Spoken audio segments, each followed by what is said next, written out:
Hi everyone, welcome to వంట సాగర్. ఇవాల్టి recipe వచ్చేసి చాలా హెల్త్ బెనిఫిట్స్ ఉండే రాగి పిండితో రాగి కుకీస్ అండి. చాలా టేస్టీగా ఉంటాయి, క్రిస్పీగా కూడా వస్తాయి. పిల్లలకైతే ఎంతగానో నచ్చుతాయండి. ఇవి పిల్లలకే కాదు, మన ఇంట్లో పెద్దవాళ్ళకి కానీ డైటింగ్ చేసే వాళ్ళకి కూడా పెట్టచ్చు. మనం షుగర్ ప్లేస్లో బెల్లం వేస్తే సరిపోతుంది. ఈ రాగి కుకీస్ని స్టవ్ మీద అలాగే ఓటీజీలో కూడా చేసి చూపిస్తున్నాను. ఫస్ట్గా మనం డో మిక్స్ చేసే ముందు ప్రీహీట్ అనేది పెట్టుకోవాలండి. ఫస్ట్ అయితే మనము మందంగా ఉన్న ఒక బిర్యానీ బౌల్ ఉంటుంది కదా, అలాంటిది ఏదైనా తీసుకోండి. ఏదైనా మందంగా ఉంటే సరిపోతుంది. ఇంత హైట్ ఉండాలని ఏం లేదు, నా దగ్గర ఇది ఉంది, ఇది పెట్టుకున్నా.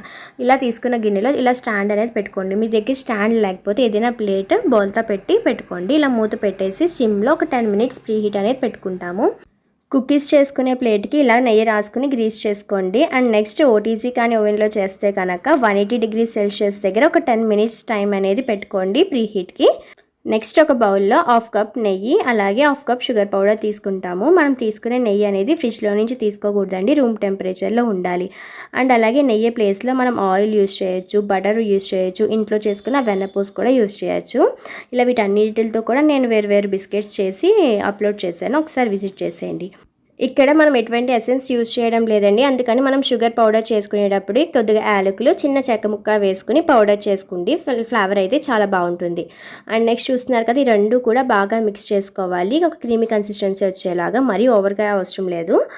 అలా మిక్స్ చేసుకున్న తర్వాత ఒక కప్పు రాగి పిండి అలాగే ఒక పావు కప్పు గోధుమ పిండి అలాగే చిటికెడు ఉప్పు వేసుకొని మిక్స్ చేసుకోవాలండి. మీరు కావాలంటే గోధుమ పిండి ఒక 1/2 కప్ వేసుకుని రాగి పిండి కొంచెం తగ్గించుకోవచ్చు, అది మీ ఆప్షన్. ఇలా మనము పిండిని అటు ఇటు కూడా వేసుకుంటూ అడ్జస్ట్ చేసుకోవచ్చు. కాబట్టి ఇక్కడ నేను కేవలం రాగి పిండి బిస్కెట్స్ చేస్తున్నాను కాబట్టి నేను రాగి పిండి కొంచెం ఎక్కువ వేసాను. అండ్ ఇవన్నీ కూడా బాగా మిక్స్ చేసుకోవాలండి. మరీ ప్రెజర్ అయితే అస్సలు ఇవ్వద్దు. బిస్కెట్స్కి ఎక్కువ ప్రెజర్ ఇస్తూ కనుక చేస్తే మన బిస్కెట్స్ అనేవి గట్టిగా వచ్చేస్తాయండి, గుల్లదనం అనేవి రావు, క్రిస్పీనెస్ రాదు. కాబట్టి మరీ ఓవర్గా ప్రెస్ చేయకుండా జస్ట్ మిక్స్ చేస్తే సరిపోతుంది. చూస్తున్నారు కదా, ఇక్కడ నేను బాయిల్ చేసా కానీ చిన్న చిన్న బ్రేక్స్ వచ్చాయి కదా, అందుకని జస్ట్ ఒక 1/2 టేబుల్ స్పూన్ మిల్క్ యాడ్ చేశాను. ఇలా యాడ్ చేసుకుంటే కరెక్ట్గా నాకు కన్సిస్టెన్సీ సరిపోయింది. మీకు కనుక లూజ్ అవ్వింది అంటే కనుక కొంచెం పిండి యాడ్ చేసుకోండి. మీకు ఇలా క్రాక్స్ వస్తే ఇంకొంచెం మిల్క్ యాడ్ చేసుకోండి, కానీ ఎక్కువ మిల్క్ యాడ్ చేయొద్దు, కొంచెం చూసుకుంటూ వేసుకోండి సరిపోతుంది. మనం చేసుకునే ఈ పిండి కన్సిస్టెన్సీ కనుక మరీ ముద్దగా అయిపోయినా మరీ పొడిగా ఉన్నా అసలు బిస్కెట్స్ ఫామ్ అవ్వండి, పొడిగా రాలిపోతాయి. చిన్న చిన్న క్రాక్స్ వస్తే బిస్కెట్స్ అవుతాయి, గుల్లగానే వస్తాయి, కాకపోతే పైన షేప్ మాత్రం సరిగ్గా ఉండదు అంతే.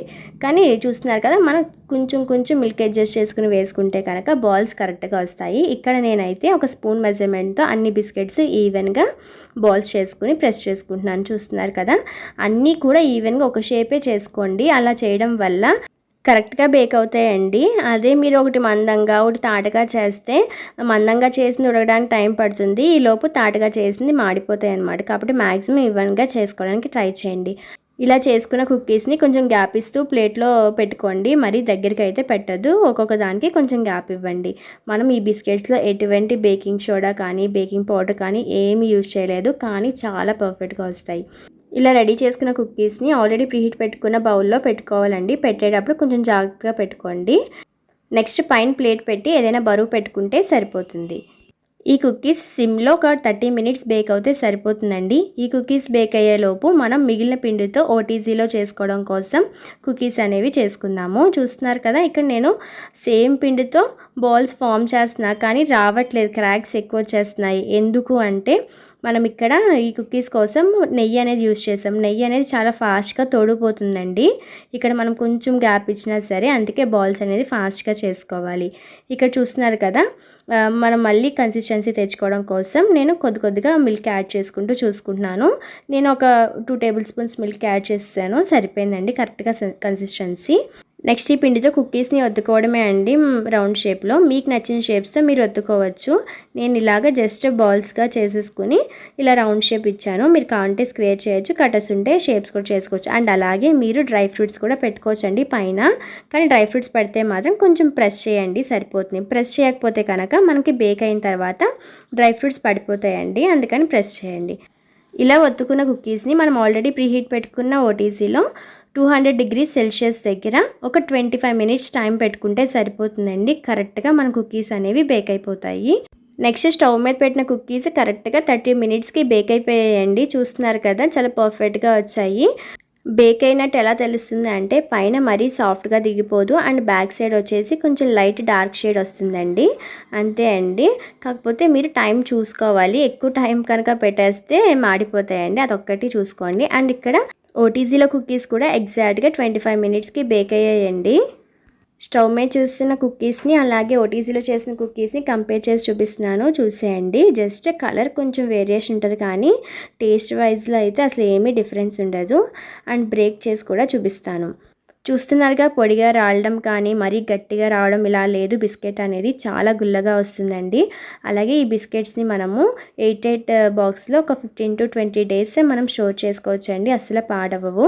ఓటీజీలో చేసిన కుక్కీస్ని కూడా బ్రేక్ చేసి చూపిస్తున్నానండి, చాలా పర్ఫెక్ట్గా వచ్చాయి. అసలు స్టవ్ మీద చేసినా ఓటీజీలో చేసినా ఏమీ డిఫరెన్స్ ఉండదు టేస్ట్ వైజ్ అయితే. మీకు కనుక నచ్చితే లైక్ చేయండి, షేర్ చేయండి. తప్పకుండా ట్రై చేసి ఎలా వచ్చిందో కామెంట్ చేయడం మర్చిపోకండి. థ్యాంక్ యూ ఫర్ వాచింగ్ వంట సాగర్.